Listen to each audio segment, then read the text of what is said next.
বন্ধুরা।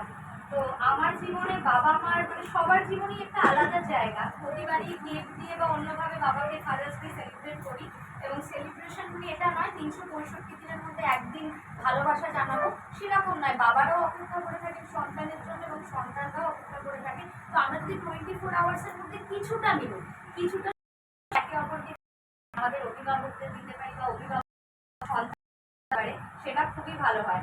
আমি যে সেটা পুরোপুরি ভাবি বাবা যে যে কথাগুলো বলেন, আমি আমার বাবাকে বাপই বলি।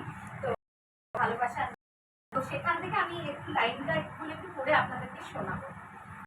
বাবার শিক্ষা। বাবার হাতের আঙুল ধরে প্রথম হাওড়া ব্রিজে হাঁটা। বাবাই শিখিয়েছিলেন চাইলেই শখের জন্য ভাঙানো যায় না 500 টাকা।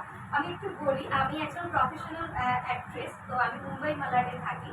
তো আমার প্রথম রোজগারের টাকা ছিল 500 টাকা এবং হাওড়া ব্রিজে গাড়িটি যখন আমাকে নামিয়েছিলেন বাবাও সাথে ছিলেন।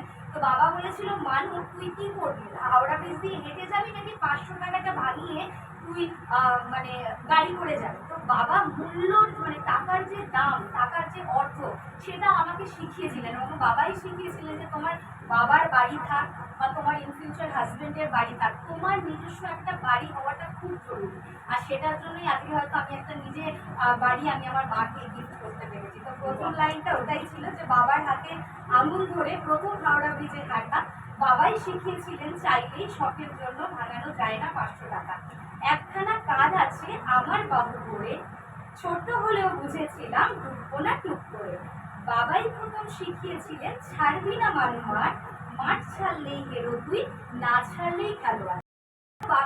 শিখিয়েছিলেন সবসময় যে তোর লড়াই তোকেই লড়তে হবে, তোর সাথে কিন্তু সেরকম ভাবে কেউ থাকবে না, কিন্তু তুই খেলার মাঠ কখনো ছাড়বি না। যখন তুই খেলার মাঠ ছেড়ে দিবি তুই আর খেলোয়াড় না, নাহলে তুই পড়বি উঠবি, কিন্তু তুই 11 জনের মধ্যে একজন।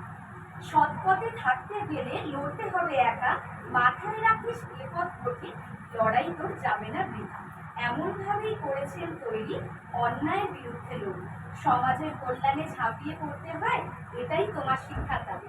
ছোটবেলা থেকে আমার বাপি এইভাবেই আমায় মানুষ করেছেন, যেখানে আমরা দেখি যে হয়তো একটা জায়গায় আমরা দাঁড়িয়ে আছি, পাশের বাড়িতে আগুন লেগেছে বা কোনো অশান্তি, তারা কি বলে চুলায় চুলায় দরজা বন্ধ করে দেয়, কিন্তু বাপি শিখেছে যা গিয়ে ফেস কর, তার জন্য হয়তো আজকে আমি এখানে।